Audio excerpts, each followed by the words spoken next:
президента в федеральных округах, главы российских регионов.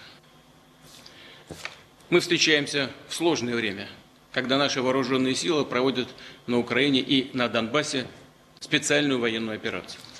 Напомню, что в самом ее начале, ранним утром 24 февраля, мною публично, открыто были названы причины и главная цель действий России.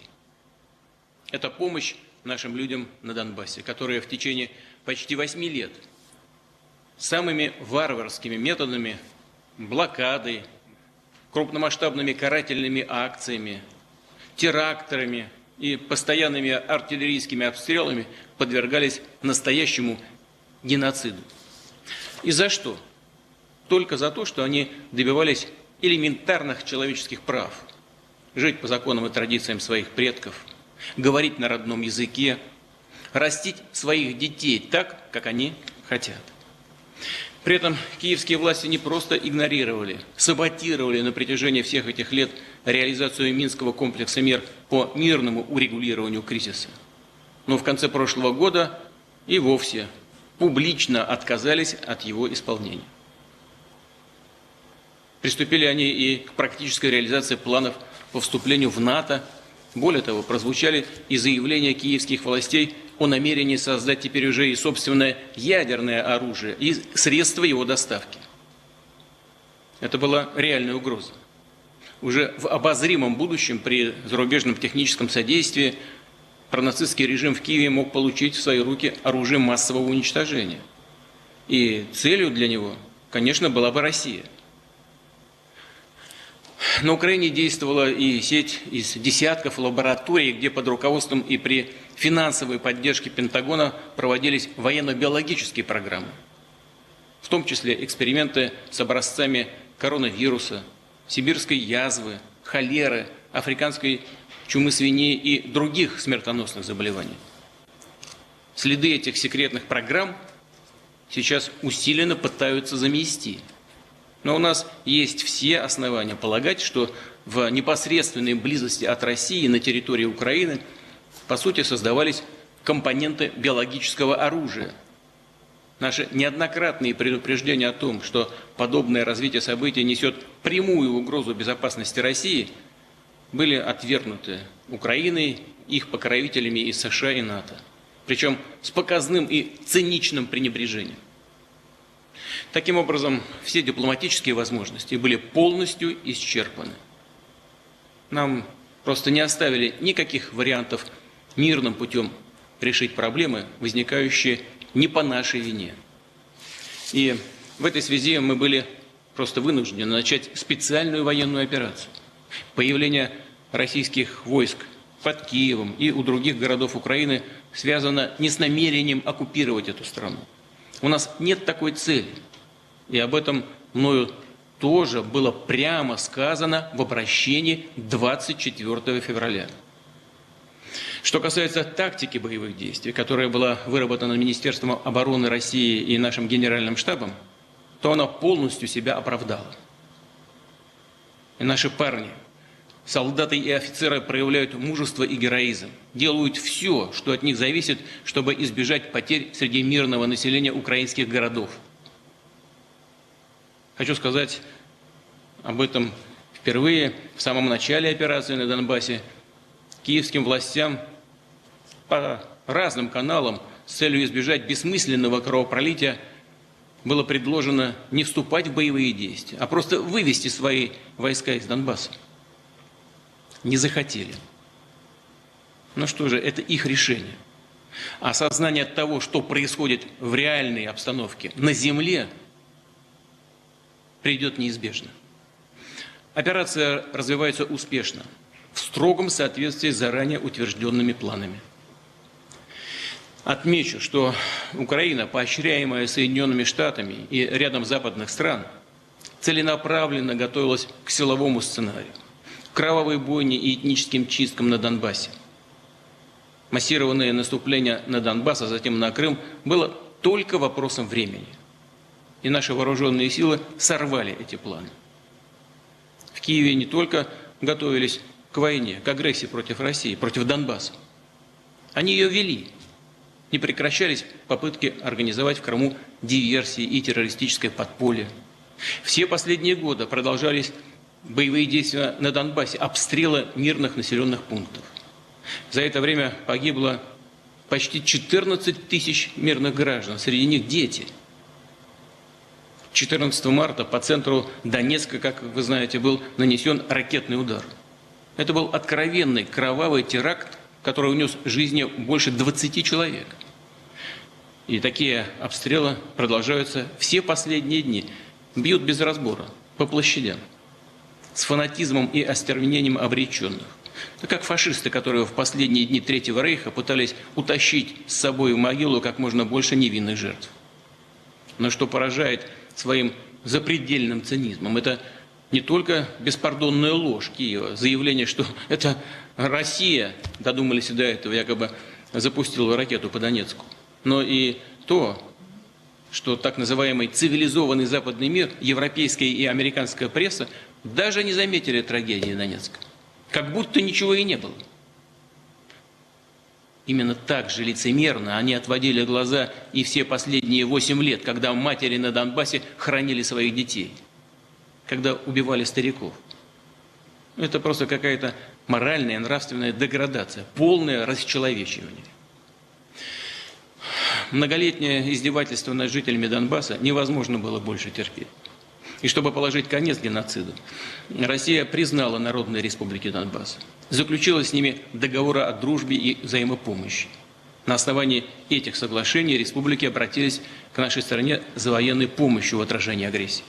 И мы эту помощь оказали. Просто не могли, не имели права поступить иначе. Но что хочу подчеркнуть и прошу обратить на это внимание. Если бы наши войска действовали только на территории народных республик, помогли им освободить свою землю, это не стало бы окончательным решением, не привело бы к миру и не ликвидировало бы в корне угрозы для нашей страны, уже для России. Напротив, вокруг Донбасса и по его границам пролегла бы новая линия фронта, продолжались бы обстрелы и провокации. То есть вооруженный конфликт тянулся бы бесконечно, подпитывался реваншистской истерией киевского режима, а военная инфраструктура НАТО на Украине развертывалась бы еще быстрее и агрессивнее. Мы были бы поставлены перед фактом, что ударные и наступательные вооружения Альянса уже у наших границ. Повторю, у нас не оставалось другого варианта для самозащиты, для обеспечения безопасности России, кроме проведения специальной военной операции. И все поставленные задачи, безусловно, будут решены. Мы надежно обеспечим безопасность России и нашего народа. И никогда не допустим, чтобы Украина служила плацдармом для агрессивных действий против нашей страны. Именно принципиальные для России и для нашего будущего вопросы по нейтральному статусу Украины, по демилитаризации и денацификации мы были готовы и готовы сейчас обсуждать в ходе переговоров. Наша страна сделала все для организации и проведения этих переговоров, понимая, что необходимо использовать любую возможность для того, чтобы сберечь людей и их жизни. Но мы вновь и вновь убеждаемся, что киевскому режиму, которому его западные хозяева поставили задачу создать агрессивную антироссию, судьба самого народа Украины безразлична. То, что гибнут люди, то, что сотни тысяч, миллионы стали беженцами, то, что в городах, которые удерживают неонацисты и их вооруженные преступники, выпущенные из тюрем, происходит настоящая гуманитарная катастрофа, все безразлично. Для нас также очевидно, что западные покровители просто подталкивают киевские власти к продолжению кровопролития. Им поставляют все новые партии вооружения, снабжают разведданными, оказывают и другую помощь, включая направление военных советников и наемников. В качестве оружия они избрали и экономические, и финансовые, торговые, другие санкции в отношении России, которые бьют сейчас по самим, кстати говоря, европейцам и американцам. Через растущие цены на бензин, энергоносители, продукты питания, через потерю рабочих мест, связанных с российским рынком. И не надо здесь, не надо, что называется, перекладывать с больной головы на здоровую, во всем обвиняя нашу страну. Хочу, чтобы меня услышали и простые граждане западных государств.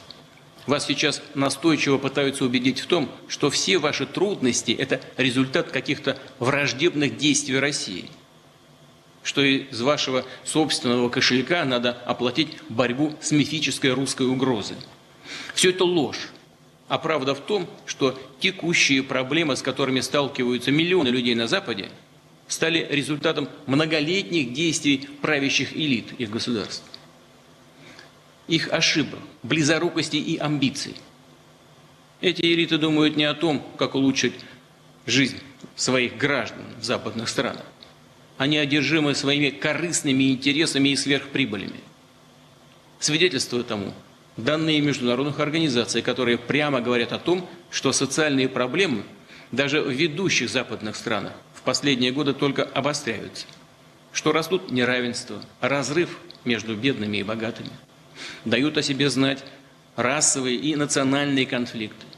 Миф о западном обществе всеобщего благоденствия, о так называемом «золотом миллиарде» рушится. Повторю, сегодня всей планете приходится расплачиваться именно за амбиции Запада, за его попытки любыми способами сохранить свое ускользающее доминирование. Введение санкций – это логическое продолжение, концентрированные выражения безответственной, недальновидной политики правительств и центральных банков США и стран ЕС.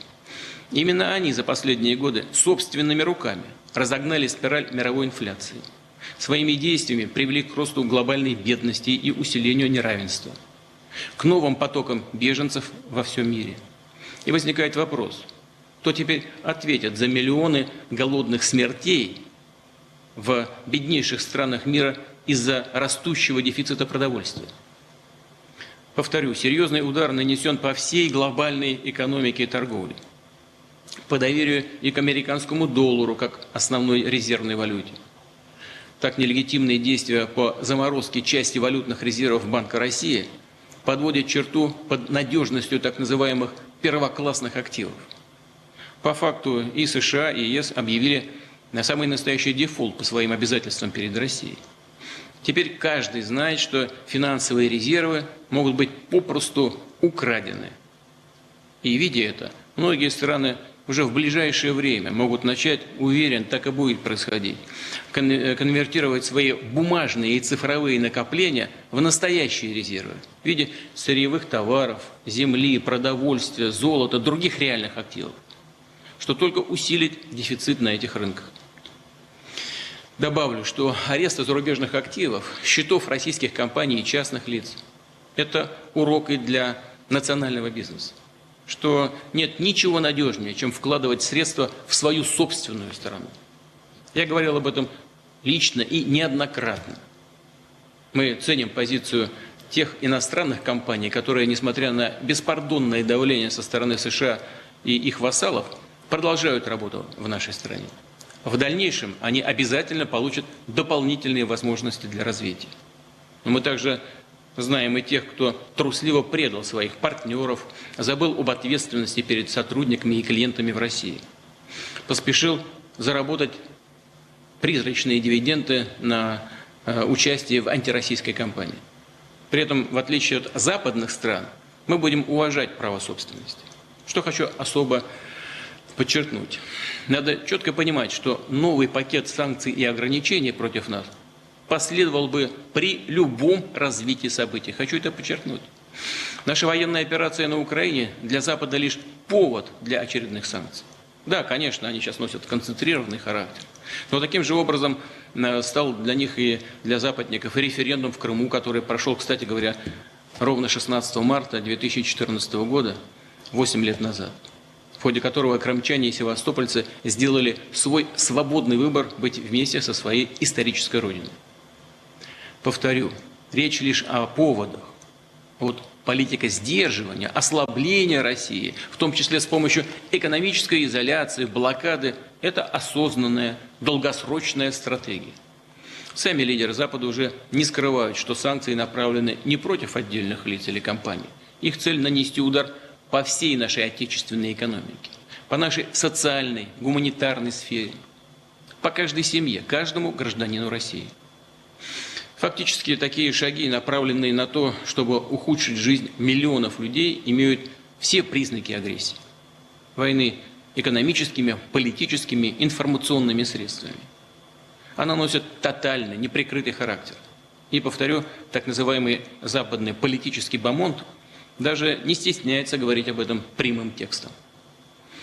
Вся словесная мишура о политкорректности, о неприкосновенности частной собственности, свободе слова, все это слетело в одночасье.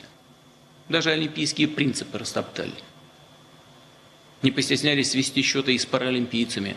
Вот такой вот спорт вне политики. Во многих западных странах людей только за то, что они родом из России, подвергают настоящей травле сегодня. Отказывают в медицинской помощи, изгоняют детей из школ, лишают работы их родителей. Запрещают русскую музыку, культуру, литературу. Пытаясь отменить Россию, Запад сорвал с себя все маски приличия, стал действовать по-хамски, продемонстрировал свою истинную натуру. Просто напрашиваются прямые аналогии с антисемитскими погромами, которые устраивали нацисты в Германии 30-х годов прошлого века, а затем и их приспешники из многих европейских стран, которые присоединились к гитлеровской агрессии против нашей страны во время Великой Отечественной войны. Против России развернута массированная атака и в киберпространстве. Развязана беспрецедентная информационная кампания, в которой задействованы глобальные социальные сети и все западные СМИ, объективность и независимость которых оказалась просто мифом. Ограничивается доступ к информации. Людей пичкают огромным количеством фейков, пропагандистских подделок. Проще говоря, липой. Дошло до того, что одна из американских социальных сетей напрямую заявила о возможности публикаций с призывами к убийствам граждан России. Мы понимаем, каким ресурсом обладает эта империя лжи. Но против правды и справедливости она все равно бессильна. Россия будет последовательно доводить свою позицию до всего мира. А позиция у нас честная и открытая. И все больше людей ее слышат, понимают и разделяют. Хочу сказать предельно откровенно. За лицемерными разговорами и сегодняшними действиями так называемого коллективного Запада стоят враждебные геополитические цели. Им просто не нужна сильная и суверенная Россия. Они не простят нам ни нашего самостоятельного курса, ни того, что мы отстаиваем свои национальные интересы.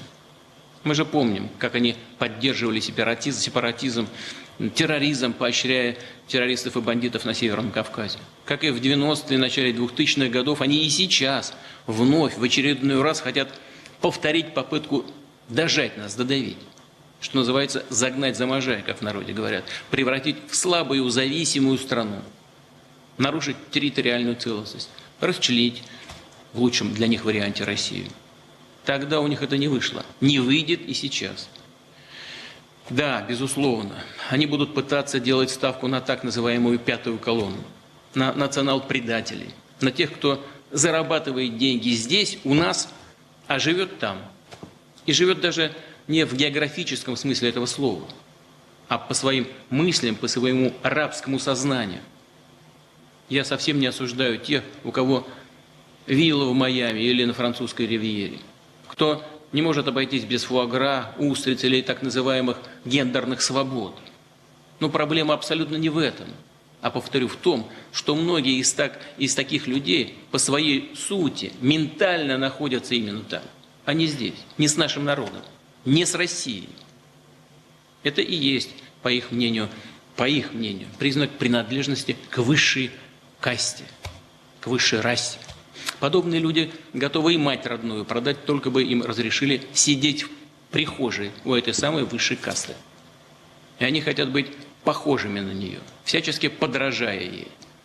Но они забывают или не понимают вообще, что этой так называемой высшей касте они, если и нужны, то как расходный материал, чтобы использовать их для нанесения максимального ущерба нашему народу.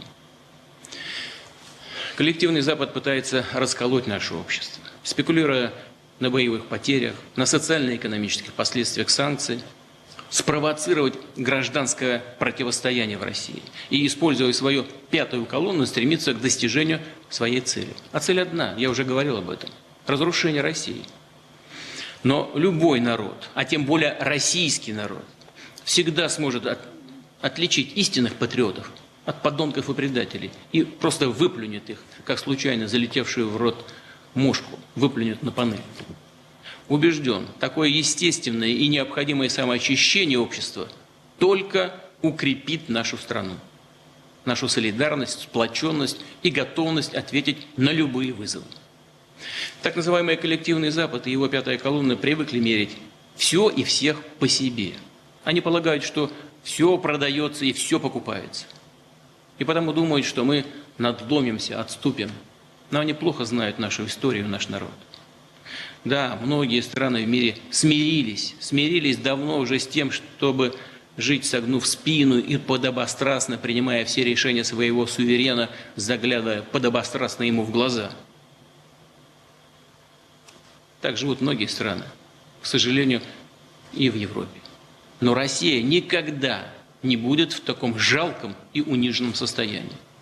И борьба, которую мы ведем, это борьба за наш суверенитет, за будущее нашей страны и наших детей. Мы будем сражаться за право быть и оставаться Россией.